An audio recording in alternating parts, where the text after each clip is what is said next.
Welcome to Not Your Ordinary Parts, a podcast where we talk about hard things associated with the human experience with the goal of increasing awareness, growth, and healing. You may hear information from professionally licensed therapists, life coaches, healers, doctors, etc. This information is not medical advice or therapy and is not meant to replace actual therapy or instructions given by a doctor or a personal therapist. I'm your host, Jalon Johnson. My guest today is Sarah Peyton. Sarah is a neuroscience educator, certified trainer of nonviolent communication, and best-selling author who integrates brain science and the use of resonant language to heal personal and collective trauma with exquisite gentleness. Sarah brings neuroscience expertise together with depth work, self-compassion, and the transformative potential of language to audiences that she teaches and lectures worldwide. Sarah's work with Resonance invites people from all walks of life to make relational neuroscience and relational connection their own, while creating a compassionate understanding of the effects of relational trauma on the brain and demonstrating how words change and heal us. Sarah is thrilled to share what she's learned about how trauma impacts the brain and how we can move into a joyful relationship with ourselves and others through resonant healing, and dreams of a world where all humans have a sense of belonging and mattering, where we treat ourselves, the planet, and the beings around us with gentleness and care. So, Sarah, welcome to the show. Thank you so much for being my guest. Oh, I'm so grateful to be here, Jalon. I gave a brief introduction, but so that the audience can get to know you a little bit better, would you mind giving us a little bit of background about yourself and how you got to who and where you are today? Oh, thank you. I think probably the most important thing is that I had an adopted son who ended up dying of alcoholism as a result of childhood trauma. And in the process of losing him, I became really interested in what the heck is going on inside the human brain with the after effects of trauma. And also started to realize that, I was walking wounded much more than I thought I was.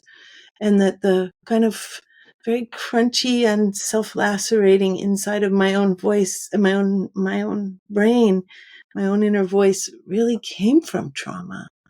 And so as I was losing him, I was also like going, how the heck could we keep from losing other people? And then the book came out of that, and everything else has come out of that too. Thank you for sharing. I'm so sorry you had to go through that. Thank you. So to allow our listeners to have a more complete picture of who you are and the transformative power of your work, I wanted to ask you some questions to allow for you to go in depth about the brain, your journey, and have you define some of the terminology that we'll be using throughout the interview.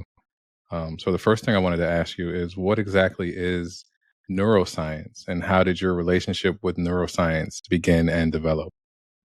Well, neuroscience is the study of the brain. And then what's really sort of fabulous and brand new from starting in the 1990s, and then people started to write about it after the turn of the century, is relational neuroscience, the study of how our brains interact and affect each other.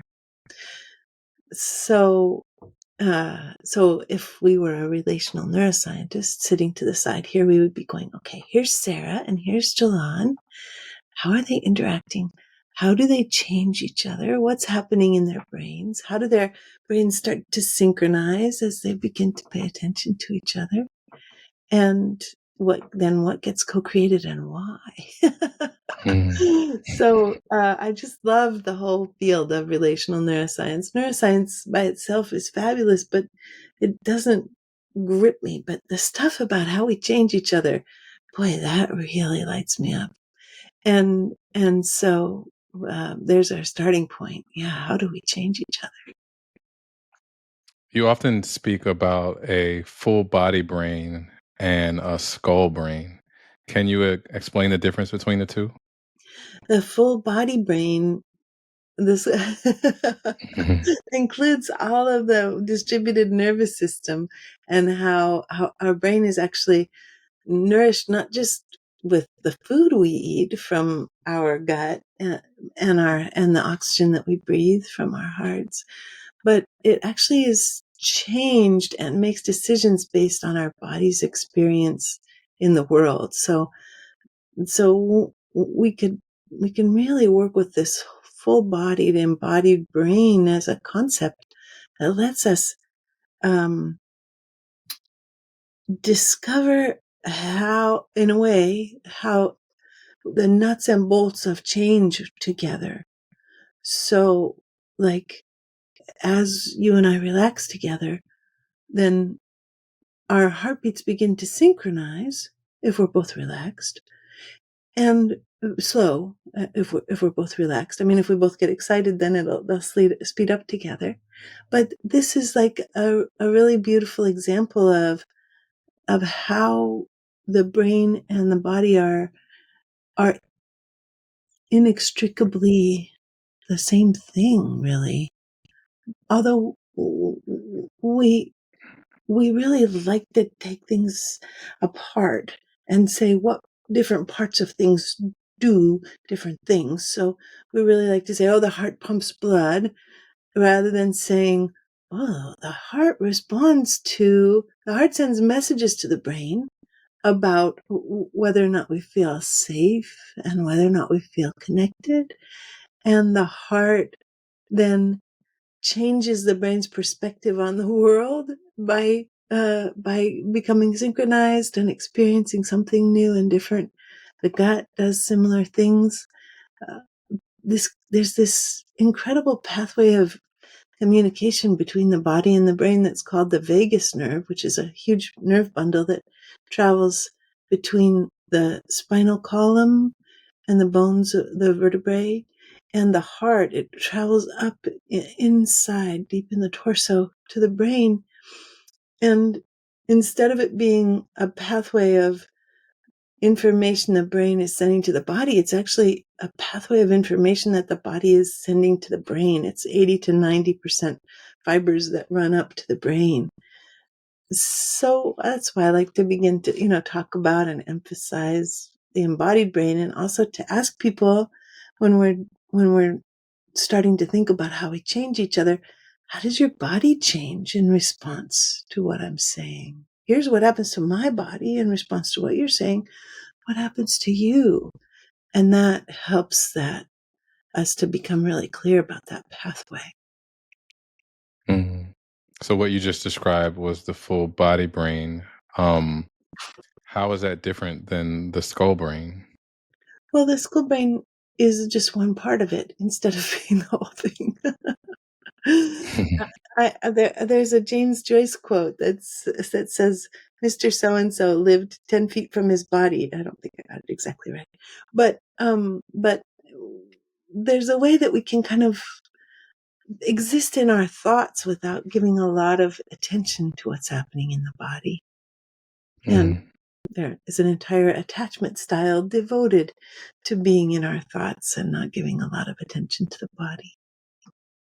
I see. Thank you for that explanation.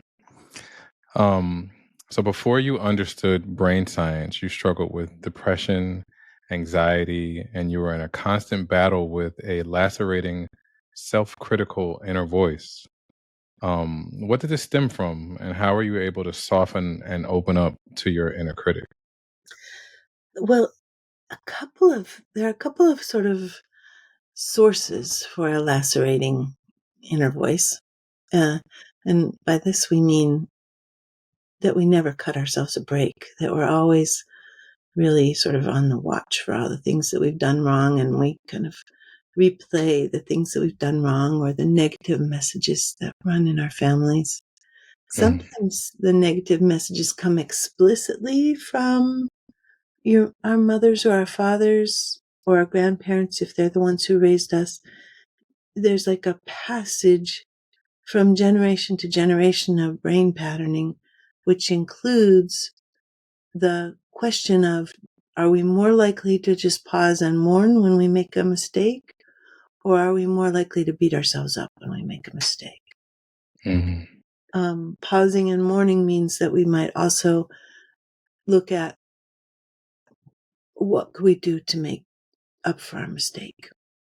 But beating ourselves up generally is like the brain's best effort to try to make us into a better person, which is maybe something that lived inside of our grandmother's brain or our grandfather's brain or our parents' brains, that they may have verbally beat us up, but they may not have. They may have beat themselves up. And then we carry that with us. So we can have like first generation traumatic experience, and we can have second generation or transgenerational traumatic experience that gets passed down. There's this amazing epigeneticist in Montreal named Moshe Gif, and he says that in the next 30 years we're going to be able to take everybody's DNA and look at it and say, oh, look, your family lived through the Great Famine in Ireland. Oh, your family lived through enslavement. Oh, your family lived through, and we'll be able to see the epigenetic traces, like when you look at a tree cross section and you say, oh, here are the years where there was enough water, and here were the years where there wasn't enough water. That happens in humans too, which is extraordinary. So we've got these different impacts that the self-lacerating voice, the voice that beats us up, comes from. It can come from generations of habit of beating ourselves up in the family line, but it could also come from, for example, it can come from domestic violence. I can have come out of my childhood with a fabulous, self-esteem, fully able to cope with the world. I fall into a domestic violence relationship. There's a verbal abuse. I begin to internalize the verbal abuse, carry it with me away from the difficult relationship.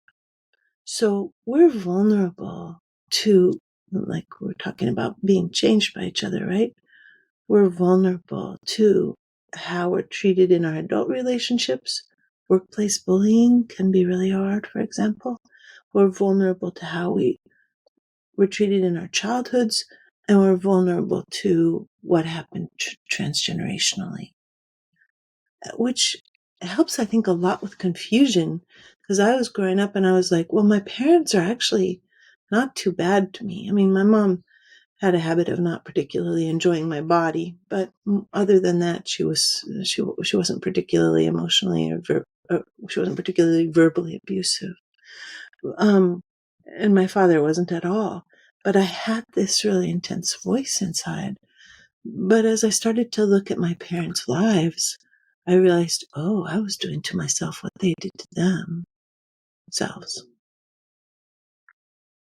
Thank you for sharing that. I think it is remarkable that you gave the example of the tree, and like if you cut a tree down and you look at the lines, you can see how old it is. You can see so much information about the tree, and soon we'll be able to do that with our own DNA. And just thinking about that, if we develop a you can call it almost a self-hatred, if we have a really strong inner critic, that may not even be something that like started with us. It could be something that's passed down and we just inherited it the same way we could inherit a house or a car or a wedding ring. That's Exactly. insane. Oof. Wow. Yeah. Yeah. That's a lot to think about. And I think it would give some people some insight if they struggle with things that they may not understand why. It may not be yours. It may be something that was passed down in your DNA. And that when I first learned about epigenetics, I was just blown away about, what really can be passed down. And it gave so many answers. It really did. Um so another question I wanted to ask Sarah is, what is neuroplasticity and what role does it play in healing? Neuroplasticity is a word that tells us that the neurons in our brains change, that they Mhm. grow and they change, and they'll grow and change in response to good things, and they'll grow and change in response to trauma. So neuroplasticity is both, when we're thinking about relational neuroscience, it's both how do we respond when we treat each other badly, or when some big terrible accident happens or natural disaster, what happens to our brains? Or how do we respond when we turn toward the brain with an interest in healing the brain? Because once we start to understand, especially the way the brain holds time and trauma, then we go, oh, a certain kind of time travel to work with trauma is always possible, because the part of the brain that holds trauma doesn't know that any time has passed since the traumatic event. Wow. So we'll have, for example, if I was in a car accident and I start to think about the car accident, then my heart rate will go up. If it's something that's still alive for me, my body will respond. I might dissociate. I might experience alarm or have like an intrusive memory of the whole car accident. And that's neuroplasticity, that my brain was changed by the car accident. And then if I understand, oh, the part of the brain that's holding that doesn't even know that any time has happened, time has passed, then I can come in with the kind of language that lets brains relax, which is the naming of emotions and the contextualization and the sense of being understood by another human. These three things are key for allowing emotional memory to relax, the part that holds the emotional memory, the amygdala, to relax, and the hippocampus to begin to say, oh, yes, that happened to me. That happened to me in the past. That's not true anymore. So can the way that we talk to ourselves affect our brain? Yes, the way that we talk to ourselves affects our brain every day. It's not easy to change the way that we talk to ourselves, because most often we've developed a self-lacerating inner voice in order to cope with the world. And so it's our coping strategy. Like, Sarah makes a mistake, I'll beat her up. And not only will I beat her up for making a mistake, I'll beat her up for being human. I'll beat her up for aging. I'll beat her up for getting injured. I'll beat her up for somebody else's trauma that causes pain to them who I love. We've got an all-purpose beat up mechanism that's just trying to solve all the problems. So part of the process of neuroplasticity, of changing the lacerating inner voice, a little bit of it is modeling. Like, we hear somebody else being kind to themselves, instead of beating themselves up, we go, oh, that sounds interesting. But part of the changing the inner voice is beginning to look at the deep reasons why we're using this particular coping strategy. I will beat myself up in order to keep my dad with me, so that I never have to deal with him having left or died. I will beat myself up in order to make my mom right, so that she's not lonely. I will beat myself up in order to accompany my mother, who always beats herself up. I will beat myself up in order to be a better person, just as everyone in my family has beat themselves up to be a better person. So we kind of look into our bodies to see what resonates, what feels like a yes. Often when we find the right thing, it kind of changes our breathing, or we start to cry, or there's like, we can feel it, like, oh, dang, that's true. And then once we have that, then we can say, do I want to keep it? Do I want to keep beating myself up this way? And then usually we'll go, well, not so much. Not such a good idea. So we can then kind of consciously let that go. We couldn't consciously let it go before because it wasn't all conscious. We knew we were Mm. beating ourselves up, but we didn't know why. Sort of like a plant with a root. Like we could see the plant part that we beat ourselves up, but we don't know what the root is. And unless you you can cut the plant off at the ground, but it'll still grow back.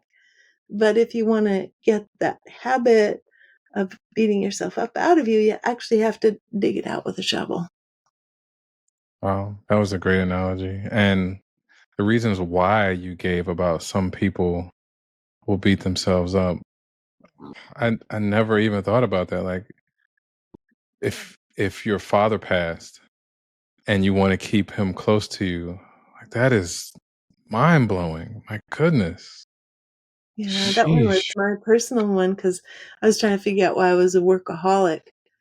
And I would, do all kinds of contract releases and try to figure it out. And then one day I was sitting doing bookkeeping and I was like, I will be a workaholic. And then all of a sudden it just came to me. It's like it had ripened and these things they'll sort of ripen and fall into your hands like a ripe peach. And it kind of fell into my hands. I was like, I will never stop working in order to keep my father with me and not have to really know that he's died because he died like 10 years before I realized that. Wow. That one's real. Mm. Yeah. So you mentioned about getting to the root of it. Like the root of that, I'm sure, is pain because now you have to deal with the reality that your father is gone. Yeah. And being a workaholic, I guess, kind of kept you too busy to think about it or feel it. So Hmm. how did you get to the root of that? And once you did, was it difficult to deal with what was actually your new reality?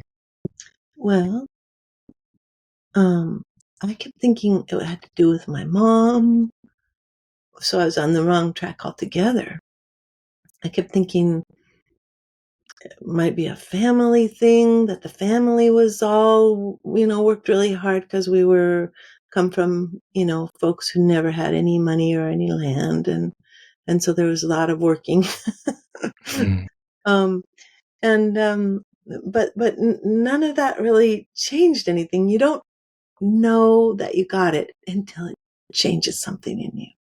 mm, So the night that I realized that I was mourning my dad, tears sprang out of my eyes and, I, and it moved into something conscious instead of something unconscious. And then I could say, Sarah, you want to keep this contract? And I was like, no, dang it, my dad is dead. I don't need to be killing myself in order to keep him with me. I got to deal with him being dead. So then there was just the sadness of him passing and a kind of a release of the intensity with which I was driving myself to work all the time. And then I was wow. like, okay, that time I actually got it. So Mm, you make the attempt and you look and see, did your life change a little bit?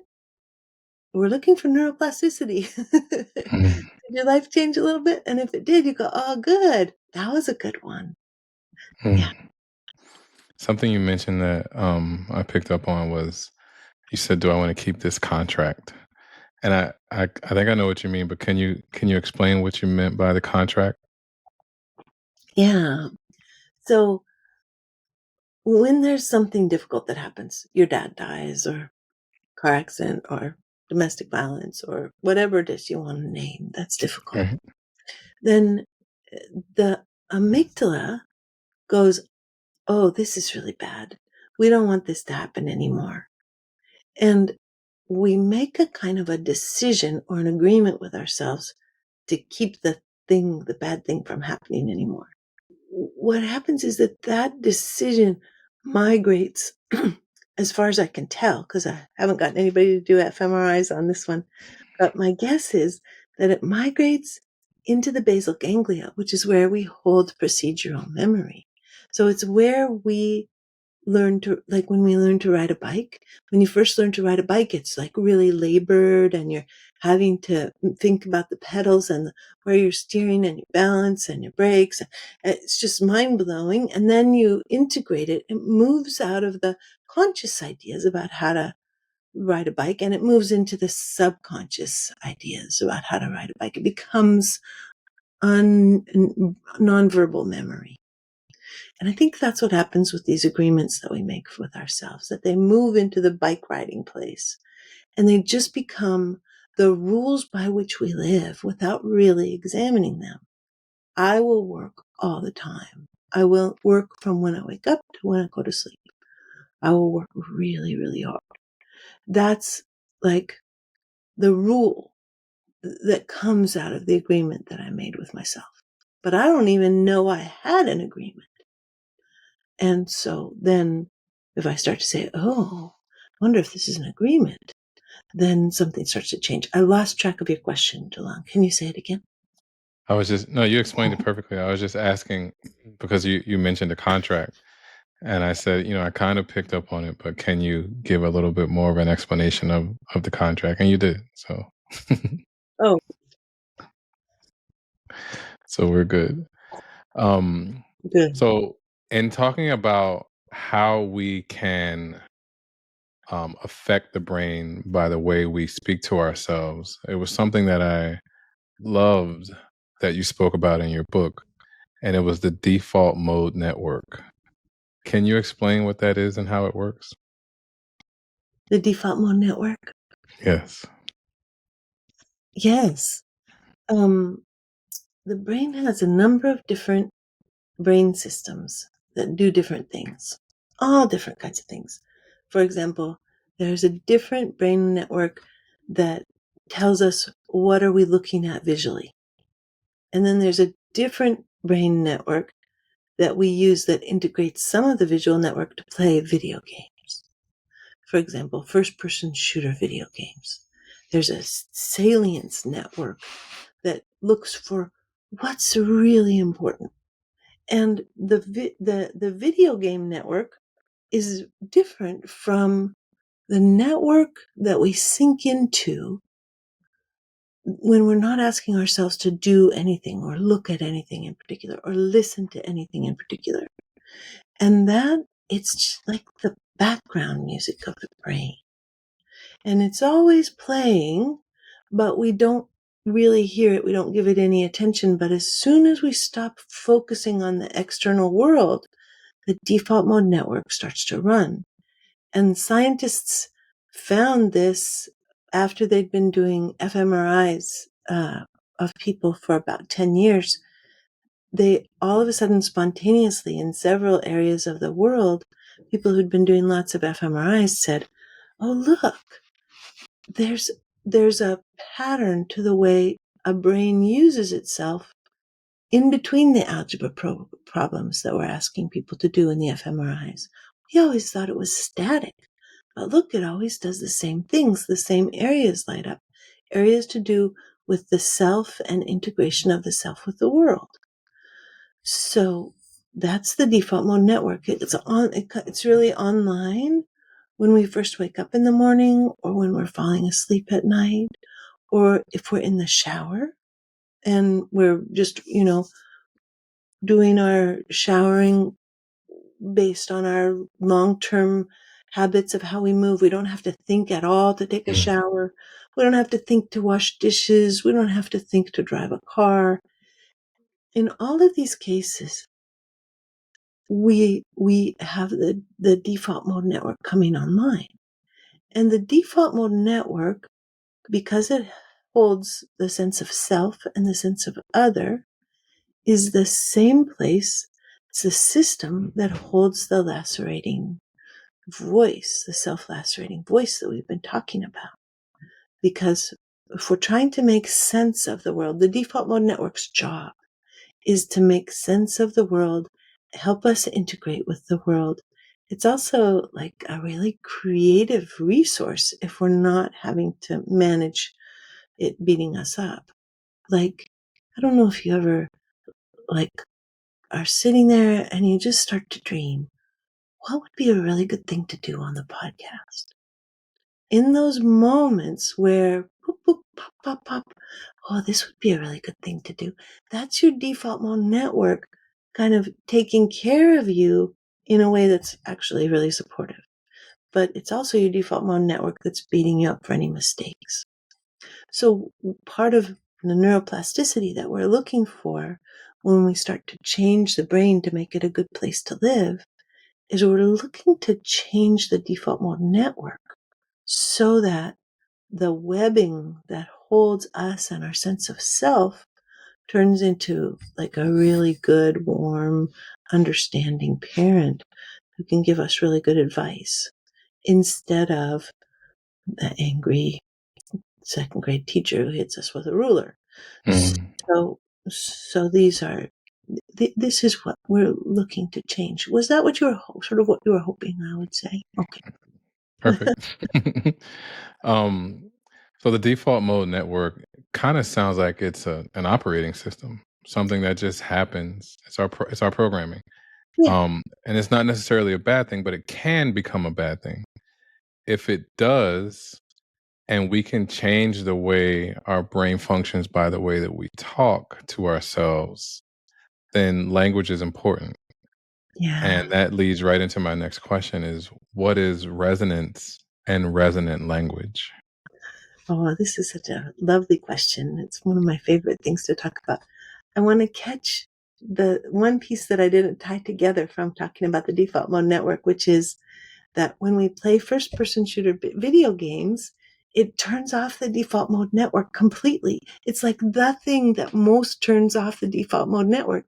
So anybody that we know, or if we ourselves have periods of time where we're just completely obsessed with a video game, or little kids, you know how they'll not want to get off the video games. They've found something that solves the brain's problem of the lacerating or anxious, because this is where anxiety lives too, default mode now. So that I think is very sweet to know. Like, I have a really effective tool here. No wonder I'm playing. No wonder I'm Oh, playing my first person shooter video game all the time. I am managing my anxious brain.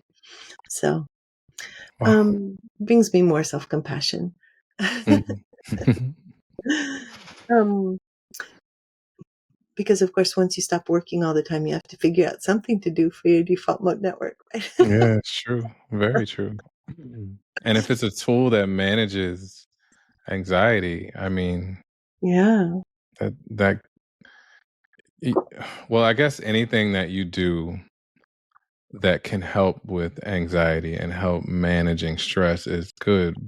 But if you do it to a point to where maybe it is just helping you avoid and you don't have any other tools, then I guess maybe there still has to be some sort of balance there. yeah. Uh, and that's where you can begin a practice of resonance and resonant language. Hmm. So we'll talk about that now. Okay. Um, humans, just like tuning forks, vibrate with the emotions that other people are having. This is called emotional contagion. So if you're with a friend who's a football fan and you're cheering together Mhm. and you get more and more excited because each person is excited and it builds on each other. This is emotional contagion. If you're at a political rally and the person who's talking is talking about a problem that the country has and about how um, difficult and bad a problem it is and how certain people have caused this problem, and everybody starts to get angry or disgusted, that's emotional contagion. We tend to go with the people we're paying attention to. Whoever we're paying attention to, we tend to create their nervous system and their brain patterning within us. So if you and I are succeeding in holding your listeners' interest at all, then they're with us experiencing. Now they'll know you well because they know your voice. They're used to listening to you. They don't know me much necessarily. And some folks, of course, are listening because they know me and they don't know you. So they're starting to get used to your voice. They're starting to create an inner sense of Jalan. They're Mm. starting to hear me, they're creating an inner sense of Sarah. And this is because we have this capacity to sort of vibrate with each other. Now, when we're not choiceful about it, we call it contagion. But when we begin to have choice about it, like I can pay attention to you for a moment, and then I can pay attention to myself.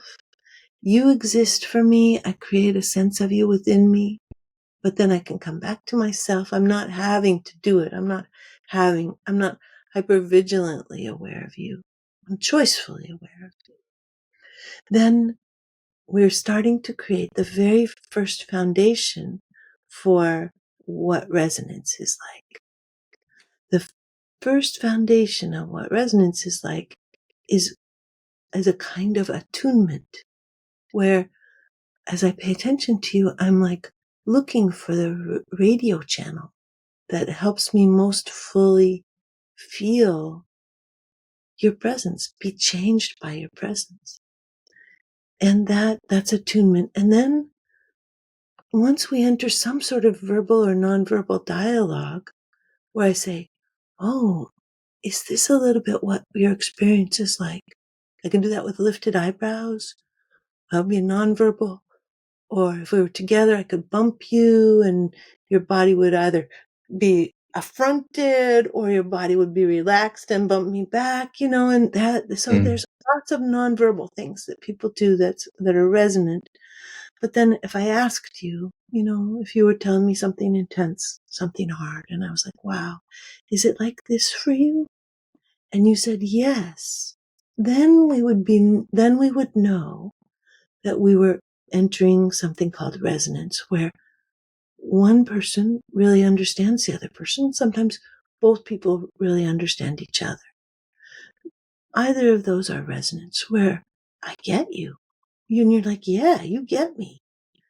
That's one of those three things that we said were so important for changing the way the brain holds intrusive and painful memory, is the experience of being known by another person.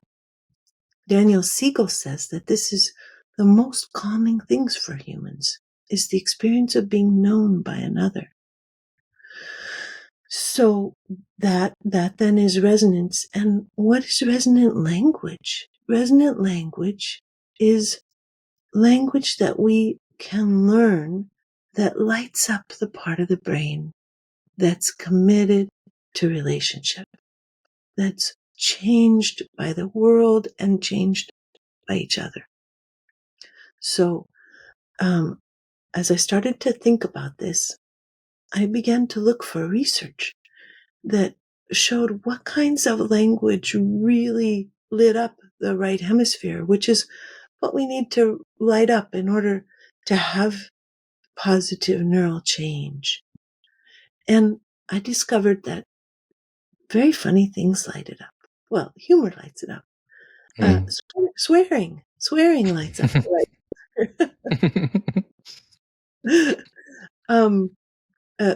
Fresh metaphor, new ideas about how to put things together. Is it like this for you? Are you, you say, man, I've been very sad and very lonely. And I say, is it like standing on an iceberg and there's no other icebergs anywhere around? And you'd be like, no, it's more like a desert. And I'd be like, oh, okay, a desert. Then you're giving me feedback and we're starting to find resonance together using resonant language to be able to give you a sense of being known and understood. Swearing, humor, impossible dream guesses, like, would you love it if, and something completely impossible. That lights up the right hemisphere. Poetry, acknowledging truth lights up the right hemisphere. The right hemisphere really loves complex truth. Like that you have two feelings about something at the same time, that you're both angry and tender, at the same time. The right hemisphere is like, yes, I'm being understood. And then the contextual, like big values that we have that we might share, but that might be just really important to us, and body sensations. These are some of the kinds of language that I found lit up the right hemisphere. Mm. So that's resonant language, is language that's different from get things done language, which can be called instrumental language. Honey, did you get the cat litter box cleaned out? Is instrumental language, not resonant language. What do we want to have for dinners? Instrumental language. I love you is resonant language. We both exist. Thank you for explaining that. Also, so what I kind of gather is resonant language can happen when you interact with someone else, but can it happen singularly? Like, is there a way to self-regulate with resonant language? And is there like an emotional balance in the brain that's affected when we self-regulate? Yeah. So, for example, one of the things that brains do is instead of mourning, brains tend to blame. Mm. It takes less energy to blame than it does to mourn. And Mm. it also is self-reinforcing in that it gives us a lovely dopamine hit to blame somebody else. So let's say that I come out of my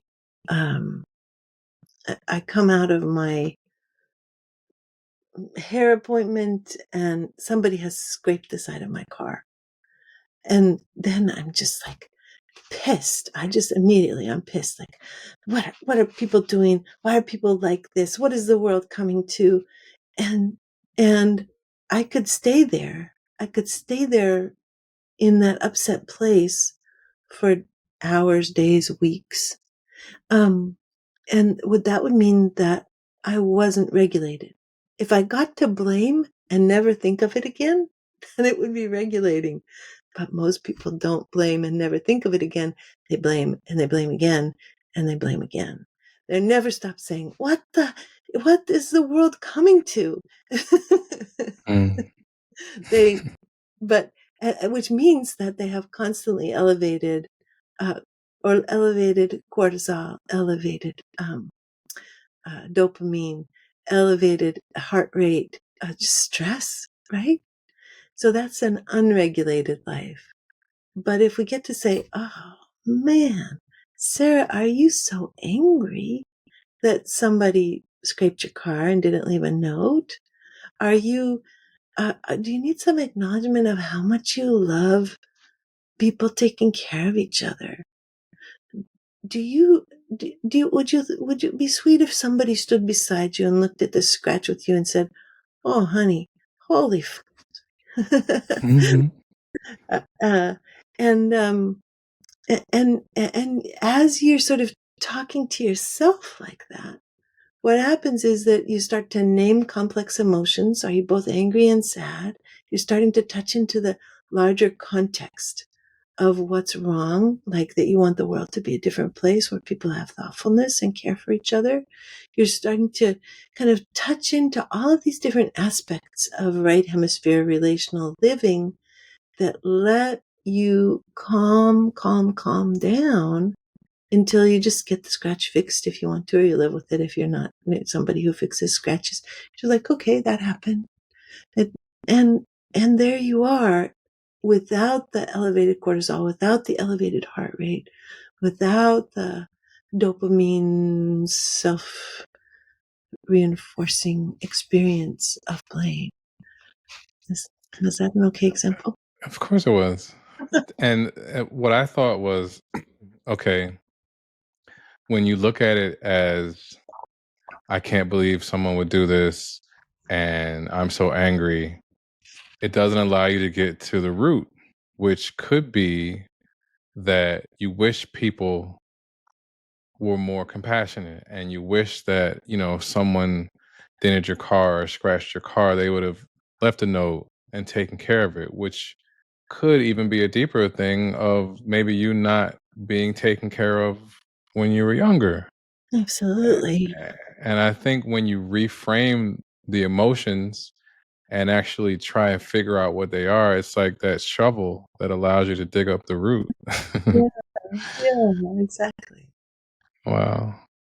That was a good explanation of how that self-regulating can work, and how we can, just look at things from a different perspective, a different point of view, and it could help us to actually move on from whatever dysregulation we may be in at the moment, especially if it could be something that's, bigger, and we're just triggered, and that trigger just starts like some sort of loop that we stay in that doesn't allow us to calm down, or keeps us anxious or what have you. I know that you talk about depression a lot in your book and in general, and I wanted to ask you if you could define depression and kind of explain what areas of the brain are involved with depression. Yes, I can. And since I wrote the book, Your Resonant Self, and since I wrote the workbook, the Your Resonant Self workbook, which talks a lot about the contracts, Mhm. I have had the opportunity to work with Jaak Panksepp's primary co-researcher, whose name is Douglas Watt. And when we were studying with Douglas Watt about depression, what we learned was something that goes even farther beyond what I was writing about in the books, which I find very interesting and very exciting, which is that it's almost like if you imagine a little person on a staircase that goes down, and the little person is born and they're standing at the top of the staircase, and they have to manage stuff by themselves. Every time that they're alone, they go up there alone and having to manage things by themselves, they go down farther on the staircase. And at the bottom of the staircase is metabolic exhaustion and death. Because when we completely run out of energy and we're completely depleted by having to live life all by ourselves, then the thing that we can do in order not to die of metabolic exhaustion is we can shut the system down. We can shut the system down and move to the other side of a little wall that separates us from the staircase, and we're lying down in a depression state. And we've in this depression state, what we do is we mobilize the processes that support us when we're sick and the processes that support us for sleeping. And we move into a kind of a shutdown in which we are often emotionally inaccessible.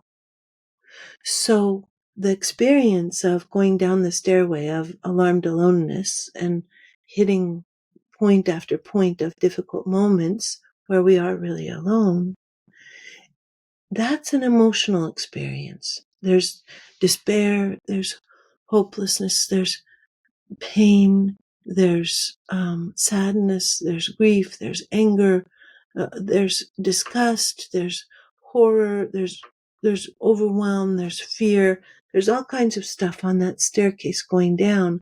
But once we get into the depression state, there isn't often there isn't much access to emotions, which Mm. means that if you say to somebody who's depressed, "Are you sad?" they might say, "Well, yeah, but so what?" You know?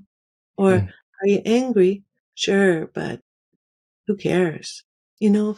So there's a flatlining, there's a flatness in the depression state. And once we start to understand that, we can go back and work with time travel, work with the staircase of emotion with time travel, which remains somewhat accessible. And then the depression gets to begin to shift because we no longer have to stay there in order to preserve ourselves from dying of metabolic exhaustion. Wow. That Wow. almost sounds like a kind of emotional hibernation. Exactly. Yeah. And the first thing I thought of was like the polar bears when they go and hibernate, then they come out, but they're still alive, but they're barely functioning. And if Yeah. that is what depression is, and someone can look at that and now have like a picture of why their loved one may be, so shut down, I think that Yeah. could give a lot of people some answers and a lot of help. And And then sometimes, also, go ahead. I'm sorry. oh, I just want to say sometimes it gives people relief when we are depressed to know that it's life-saving, sort of Yes. weirdly life-saving, Yes. Weirdly life saving. but it's nice to know that. And then we can have a little gratitude toward it and see if we can work with the staircase. Yeah. Now that's funny that we could have gratitude toward depression, right? But if we understand what it is, we can understand that it is life saving because it keeps us using just enough, like metabolically, the same way those hibernating animals only use enough energy to sustain themselves until spring and they come back out into the world. Wow. And then you also mentioned time traveling, right? And I remember you said that earlier because you said, like, if there was an event like a car accident or something, we have to travel back to that incident to access it and then to be able to work on it and heal it. So when we Yeah. would time travel back to the stairs, we could deal with each thing that took us down a step. Is that, am I understanding that right? Yeah, exactly. And it's different than having a flashback, although flashbacks can happen when you're trying to time travel. But you stay focused on like what was the worst moment. Instead of taking the whole car accident, for example, you're Mm-hmm. only working with one split second of it. So that makes it less overwhelming to do time travel because who wants to go back and live through a whole car accident again? Or a Right. whole childhood for that matter. Yeah. Right, that part. Now another big thing with brain science is understanding and calming anxiety. How Mhm. can brain science do that? Well, it's nice to know about anxiety that it can be either fear, fear of physical safety, fear of um, financial problems or financial insecurity, both of which are, like very physical, fear based, really about fear itself. But because we live in a world where we really idealize and lionize the lone hero, we don't realize that the lone hero is actually in trouble. And we don't realize that alarmed aloneness is a scary thing for people. So we don't understand that anxiety might not be about physical safety or financial safety, but rather about our belonging, a fear of not belonging, which is not on the fear circuit at all. A fear of not belonging is the panic grief experience. It's the experience of being abandoned. It's got a really different quality and different neurobiology than fear on the fear circuit, which is physical safety. So what Jaak Panksepp discovered, the man who was the neuroscience emotions researcher who's very big in the 20th century and then became really famous in the early 2000s. What he discovered was that both kinds of anxiety look and feel the same. Like if you're afraid, it feels the same. If you're afraid of being hit, it looks the same. It looks the same from the outside as being afraid of losing your partner. Well, But the neurobiology is different. And he discovered that if you give somebody who's afraid of being hit benzodiazepines, then they calm. But if they're afraid of their partner leaving them and you give them benzodiazepines, they don't calm.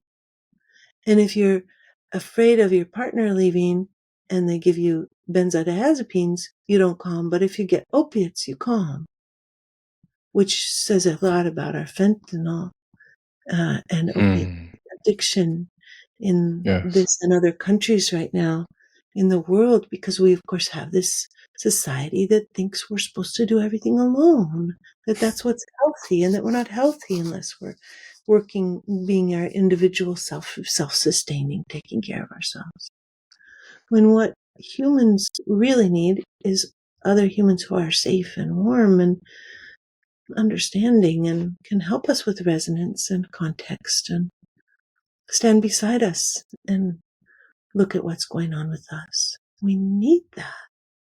And when we don't have it, then the cortisol spikes. And our cortisol is the human stress hormone. It's the same thing that happens when we have anxiety about being left or abandoned or losing regard or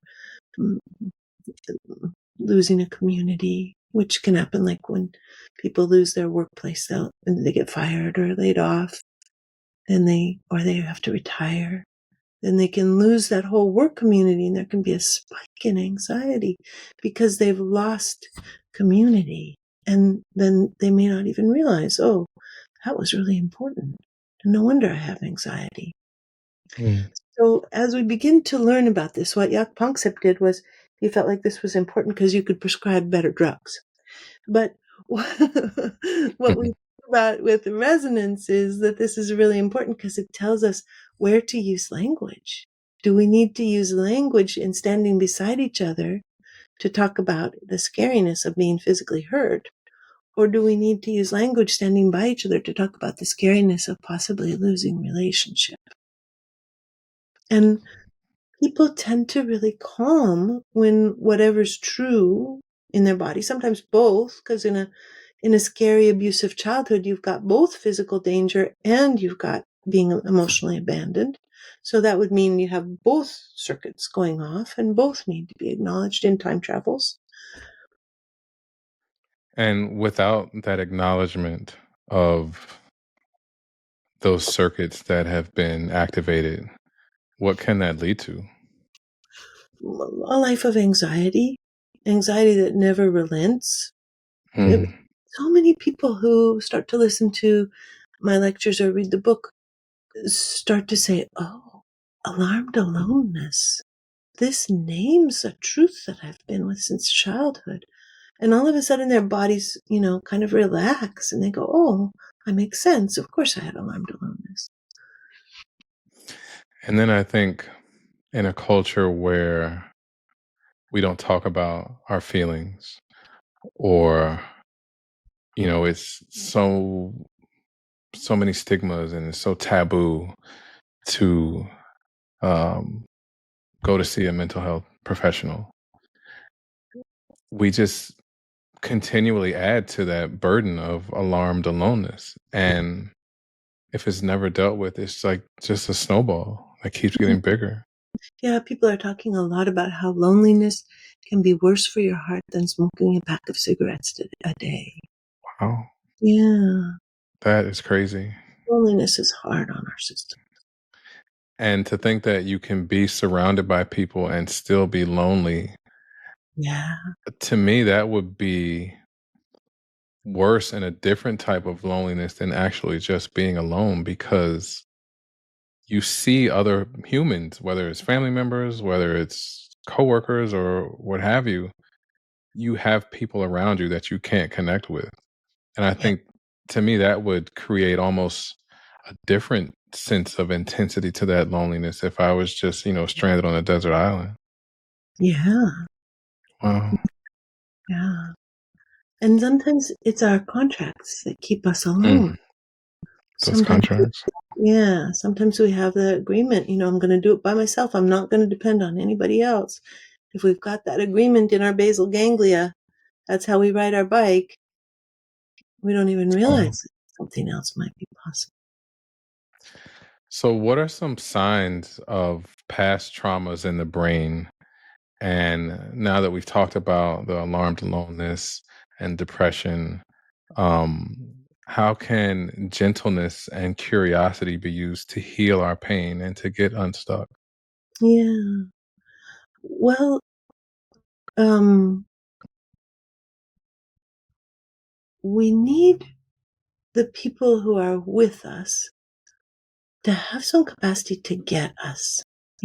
That's one of the things that can happen with loneliness. If it's not a contract causing it, it can be a lived experience of being with people who are like very warm and well meaning, but have no idea who we are. Mm. don't have any idea of what our dreams are, what our longings are, what our experience has been, how it has impacted us. And so then, of course, as you pointed out, we'll have alarmed aloneness even when we're with other people. And what starts to change that is a turning towards somebody that we love and beginning to tell the difference between instrumental language and relational language, and between the difference between instrumental language and resonant language. And why is this important? This is important because in many of our relationships, we'll just be instrumental and we'll never get to the relational part. So, or we can be instrumental and also traumatizing. So, for example, to tell a story about my own disorganized attachment and the way that I noticed that I was using language in destructive ways instead of in positive ways, I was learning all about disorganization and the impact of trauma on child-parent relationships. So I was reading about this, I was thinking about it, I was preparing a webinar about it, and my son came into my office. He was 19, I think, at the time. And he came into my office, not my boy who died, but my birth son. And he said, "Mom, I've got like a divot in my tooth." And he said, "Can you look at it?" And I looked at it. It didn't look bad at all. So I said, "Oh, it looks fine. I don't think it's any problem at all." But then my anxiety spiked. And I said, "Unless you've been doing methamphetamines." I mean, I was serious. And it was like, yeah, see? Now, I don't know if you can see Jalan's face, but there's a shock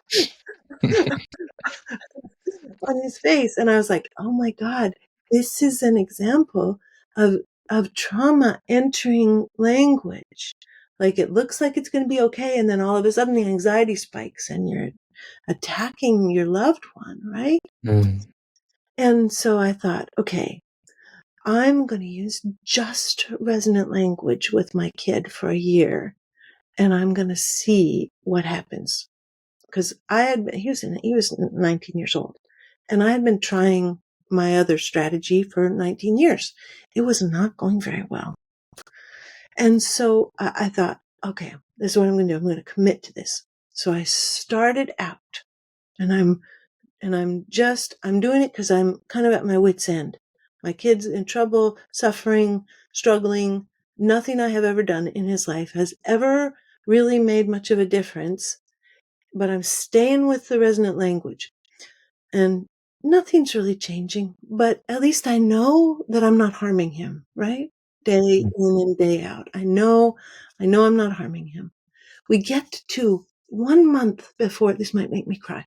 We get to 1 month before February 23rd. And I'm counting down the days. I'm like, February 23rd is going to come and I'm going to give him what for. I'm going to tell him what he needs to do. I'm going to make him do this. I'm going to make him do that. And on January 23rd, he turned to me and he gave me the longest, most relaxed, softest, deepest hug that I had ever had with his kid. Aww. Whole body relaxed into my body. And I was like, oh my God. I spent a moment enjoying it. And then he stood up and walked away and I was like, dang it. That gave me goosebumps. Go back. I don't go back to traumatizing language on January 23rd. So, and it's just continued to deepen in really sweet and beautiful ways that are extraordinary and important. And so that's an example of why would we want to do this hard work of changing the way that we talk to each other? Thank you so much for sharing that very personal experience. And what, it took 11 months? Yeah. Wow. So you had to stay the course. Stay the course. You got to get to that place of like, I know I've tried everything. Wow. Yeah. Yeah. Okay. So let's say someone's listening to this episode, right? And maybe they just heard your personal experience of how it took 11 months for you to get that hug that you have been waiting for, and they make the conscious decision to embark on the path of healing. What are some ways that they could welcome joy and view themselves more gently and compassionately than maybe they have in the past? Well, start with figure out, first of all, do you like to read to get information? Do you like to watch videos to get information? Do you like to listen to meditations to get information? Because all three things are available for a very low price. Free for meditations, free for YouTube videos, some kind of $12 or something on Amazon for a used copy of the book. So figure out how to get some of the information in Mm, and start listening so that you have a foundation both of a sense of the relational neuroscience of why the heck you're trying to do this. And then secondly, some modeling for what it sounds like. And then there are also classes that people can take, recorded classes or live classes on Zoom that let you practice with a partner. And this kind of devotion and practice, whether you decide to actually try to bring resonant language into your life, or whether you just try for 30 seconds a day to breathe in and breathe out warmth instead of self-criticism, which is another way to start, which is a very important way to start, is just to begin to appreciate your own attention rather than beating yourself up for it. For just one breath, 7 seconds. It's like you don't even have to do it for 30 seconds. If you did one breath a day of just actually liking yourself, mm, this is absolutely radically mind altering and world changing. And where it takes us as we begin to go on this road is inexorably to joy, because it takes us toward deeper connections with others, and it takes us toward a kind of an intense remodel of the inside of our brain so that it has soft, cushy couches in it instead of mm. hard, spiky chairs. Thank you for that. So when I was reading your book, I was legitimately like wowed. And I think I've told you this a few times. I think it is absolutely a gift to the world. Mm. And the work that you have done to be able to present these gifts, I hope that you're proud of it. And what I want to ask you is, with all of the work that you are doing and have done, what is it that you want people to know most? That the inside of your brain is not something you've done to yourself. It's something that developed naturally with very good reason from the difficult circumstances that you have lived through. And that and that even though you didn't do it to yourself, you get to start to change it yourself. You get to remodel it Mm, with warmth and with self-understanding. And it just makes life sweeter.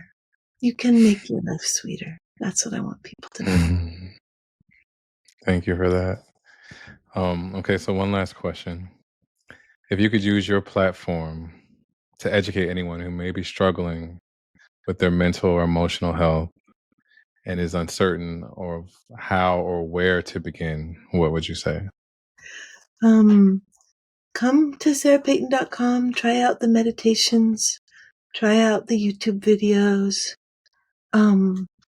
If you feel like it would serve you, try out being live in classes, because what we're trying to do is something radically different than what the world mostly does. The world doesn't know how to do this yet, and and and so you need to have a little company to make it make more sense.